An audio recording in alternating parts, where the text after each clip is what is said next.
48% instead of 47. You know, he's falling off. If you look at my numbers, I've led the league in every category since I got in. What sort of pride do you have then that you go with? I got a ton of pride. Yeah. I go out there every day. I don't want anybody to catch a ball. I don't care, regardless of what I'm coming from or what injury I'm coming back from. I let you guys write those stories. I don't play like that. I play every play like it's my last, and I play to keep my man from catching ball. Richard, you've done this for a long time, so I assume I probably know the answer, but is there ever a time where you have to guard against being bullied over there? Like, you know what? When I was younger, definitely. When I was younger, you know, like third year, fourth year, it's just like, man, what do I do? Now that I'm older, I get involved in so much else in the game. Like if there's a check down, once I recognize the entire play, then I'm helping other guys get in position, helping other guys recognize the ways they're trying to attack us, D&D. I'm getting involved in the run fits. I'm keeping myself involved in other ways. So, you know, as a young guy, you're just like, man, I'm not making an impact when I'm not making interceptions or batting the ball down. And I just took it, you know, a coach once told me if they're not catching the ball, your guy's not catching the ball, and you're assigned to them, that's doing your job at a high level. Saw you went and went and talked to Stafford afterwards. You kind of followed him there. Is that something you do with quarterbacks all the time, or just specific to this week? I got a ton of respect for Stafford. I got a ton of respect. He came out there and battled the whole game. You know, he executed down the stretch. He made some unbelievable throws. He made some really risky throws, and I have a ton of respect for how he plays the game. You know, he had a tough week last week, and he bounced back incredibly. He was slinging it. He's a gunslinger, and I've always had a ton of respect for his game. And we rarely get to play him. You know, I think I played him 3 or 4 times in my career. So I just wanted to say something to him. I don't have his number like I do A-Rod and Tom and all these guys. So. When a young quarterback is tough to maintain confidence. No, it's wrong. Each person is different. You know, I can't speak for how he's going to respond, but I believe in him. I think he believes in himself. You know, there were just simple mistakes.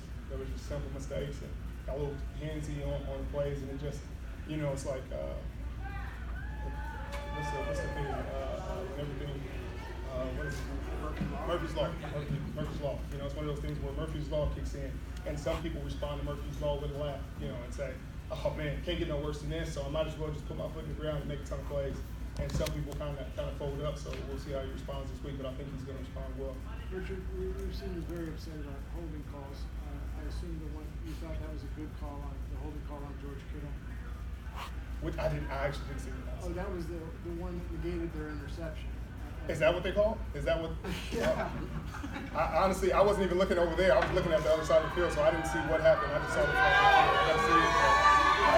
It's a tough call in this league, and you know, it's hard as defensive football players in general. You know, it's frustrating. It's frustrating when you know a guy can run up, two-hand push you, and you know, as a human reaction, as a human, you're gonna reach out and grab. You know, you get pushed back, you're gonna grab to like keep yourself, and that's what happens a lot of times. I didn't see the play, so I can't really comment on whether it was a good play or not. But it's tough on you. One more for sure. What do you take from this game? It's obviously a win's a win, but the way it's a win.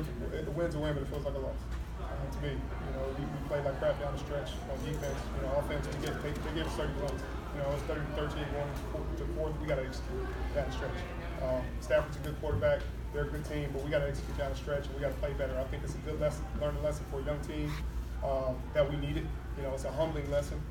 Thank goodness we got the win out of it, but it's a lot of good tape, a lot of good learning from this. I think it's going to be a humbling experience for a lot of our players. Richard, obviously Achilles is a huge injury. But there was levels to get back. When did you know you were back to yourself?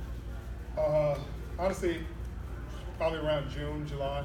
You know, when I had the DB Academy, and it was, you know, just being out there with all those guys. We were doing so many quick twitch movements, and I hadn't done any quick twitch. I had barely started running at that point in time, and I was able to do it. I was able to get my foot in the ground. I was able to trust it, and I wasn't hesitant at all. You know, I wasn't like hey, this is my Achilles side. Like, is it ready to go? I honestly wasn't thinking about either side because I had surgery on both. So it's like, you know, you got to trust both of them, and I really knew that if I could trust it like that this early on, then I'd get better week by week, and I'm feeling better week to week. Richard, are you surprised the team didn't have this yet, considering that there was that exception that the team didn't step up?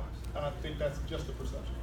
I think teams are watching the tape, and if they saw me getting beat on tape, they'd throw the ball over there just like they would anybody else. If they see me in a position to make plays, they're going to avoid me, and I think I put myself in a lot of positions to be able to defend a lot of passes. Richard, you mentioned that despite the win, it'll be a humbling lesson when you guys watch the tape.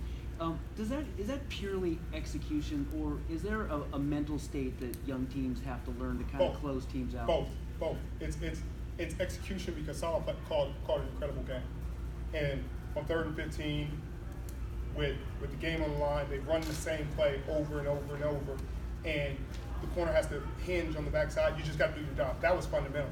That wasn't like they just ran a better play. They actually ran what we expected them to run, and we just didn't execute. So that part is execution, but I think it was a mindset of kind of taking a side when you're up 30-13, and I thank goodness we came out with a win because we get to take it as a learning lesson instead of a hard learning lesson. All right, Thank you guys. there. We got Jimmy here. Thank you. Sorry, Jim.